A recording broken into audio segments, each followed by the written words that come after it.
Thank you for choosing Bonita Amor Collections Tarot, where we get to the truth in self-care, self-love, and how to make these rules applicable to your life.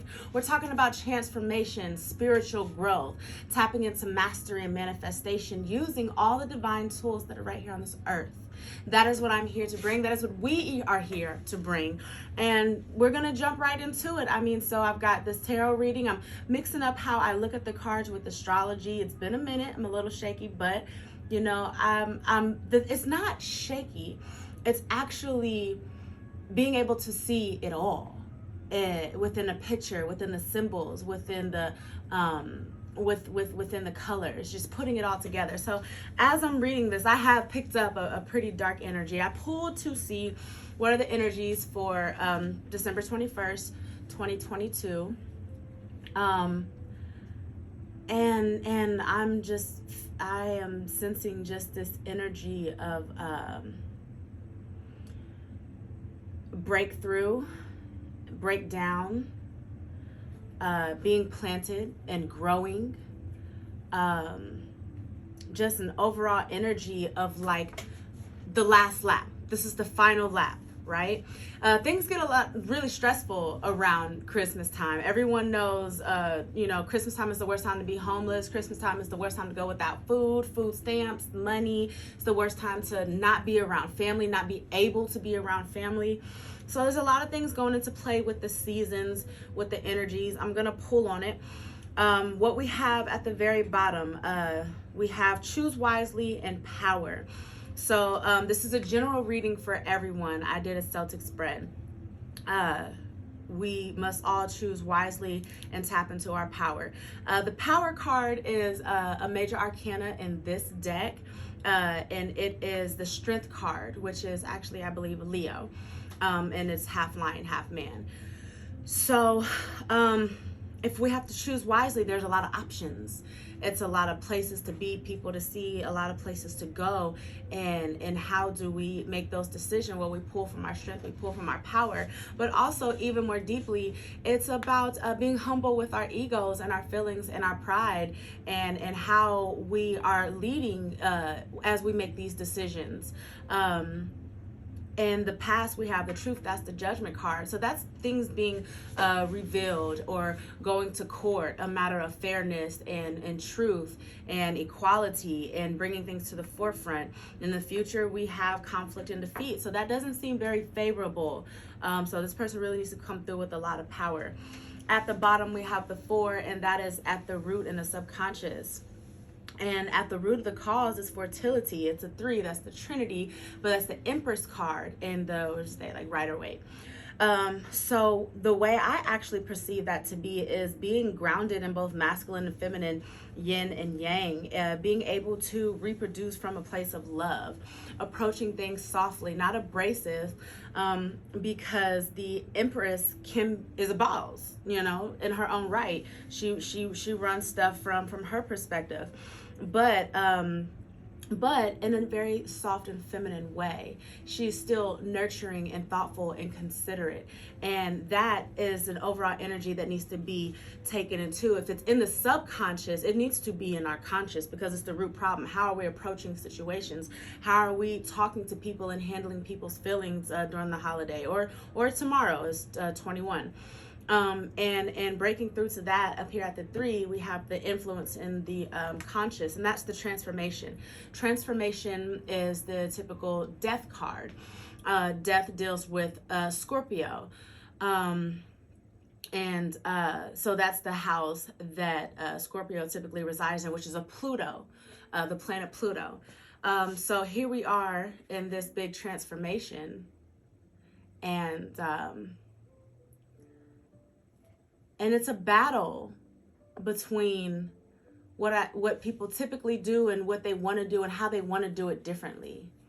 Whether they can do it, what energy or what's the right approach, how to be soft. Is it a pushover? Is it a simp? Or is it simply just a matter of kindness as we transform? Kindness and compassion with ourselves and with others. Like they say, it's not what you say, it's how you say it type of thing. But nonetheless, a lot of light is being shined in a dark place, and it takes darkness in order to see the light. So as we move along this side, here we go, 7, 8, 9, 10, we start out with attitude of prosperity. Okay, so we got a lot of things going on. There's a lot of hope in that. There's the light. That's another major arcana, having hope. That is in Aquarius. Right now, Saturn is in Aquarius, so there's a lot of revolutionary mindset. So this is almost like the energy of, fighting for what's right, or fighting for your beliefs, or, standing up for your vision and what reality it is that we're trying to create. There's hope and there's faith in that, but then there's this disruption, which is the Tower card. And I believe that's, electrifying energy. Usually when I see a Tower card, it's like it all falls down. There's a big disruption. It shakes the earth. That's the card where the guy is, one hand down on the ground and the building is striked, and that's lightning. That's electric. I believe that's Uranus energy. And Uranus is in, that's Taurus right now. So this is a very steady, passionate push and pull, a very stabilizing, destabilizing, but stabilizing, because sometimes you have to tear down to rebuild. So it could be just that, and it's just an outcome. It was unfortunate. Nobody really wants to take the time and effort to rebuild, but it is what it is. And out of that, there's obstacles, challenges, and it calls for spiritual growth and strength. And that calls for someone to step into their higher selves and to pull on energy, or to ask for assistance and guidance from something more than themselves. We are our own gods, and we are capable of doing this ourselves, but sometimes things just get so big to where you need some help. And when you need that help, there's a certain way you ask for that help. Everybody has their own way. I call on my ancestors and do some ritual work and start fasting. And rightfully so, because as I look at these cards, I'm seeing a lot of black and blue and purple. And a lot of that has to do with the higher energies in the mental realm. So how we're thinking and perceiving and intuiting and then communicating and going about things. And in the darkness, well, black is just filled with all the light. So it's all about the whole person. How are we being considerate about the whole context of the whole person as we approach situations? And at the root of that, and the problem with that is that we're all thinking about our own feelings. We're thinking about ourselves, and we should be thinking about others at this time. And we should also, actually have the hope. See, there's little colors of, there's just a perfect amount of like yellow, which has to do with will. That's the solar plexus, the ability to put forth effort and get stuff done, but also that spark of energy and being balanced. So a detox is definitely in calling, or a healthy balanced meal.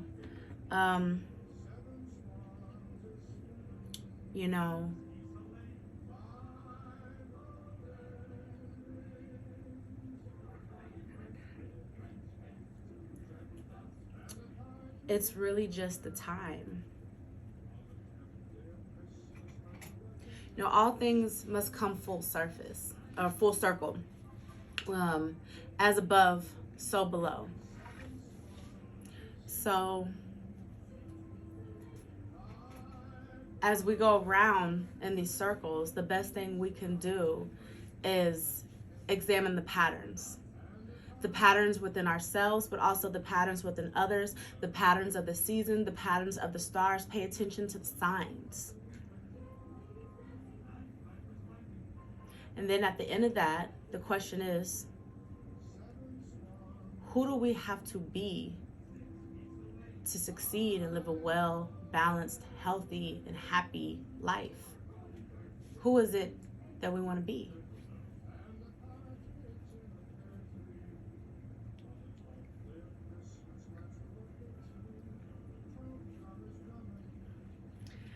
So, I'm going to go ahead and wrap this up. I definitely think we should watch out and be careful as we are talking and communicating with people. Keep the hope and faith that this is a seasonal time of growth. And it is calling for new things. I mean, moving into the future and with transformation, there is a lot of things going on in the legal systems and the government and institutions.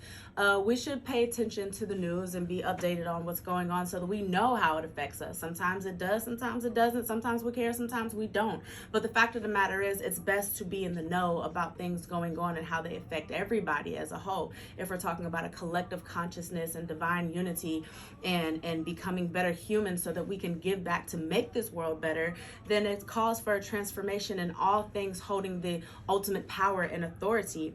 And we have power and authority over ourselves, whether things are in our favor in the past or presently it's difficult. It still calls for self-mastery, emotional intelligence, and containment, and using those tools that we have in order to move forward. What is meant to be will be, you know? And it just is. We take it one day at a time, and we challenge ourselves to make better decisions and to grow every day. It's a pretty heavy reading, but ultimately we have to go through this in order to get to the other end. We're almost wrapping up the year. So everything that's left undone needs to be finished. Everything that has been unsaid needs to be expressed. In order for doors to open and close. There's a shedding of old ideas and new ideas and concepts coming to the forefront. And it will come as a disruption. The fear is what will happen. Well, what if it does happen?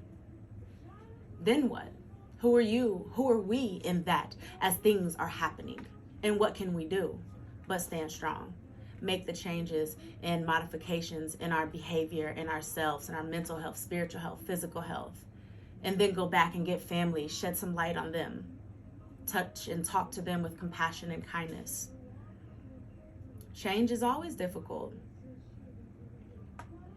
but we have hope and we have faith, and we also have purpose and fight and passion, and we have reason. All right. Y'all have a good December 21st and make good decisions.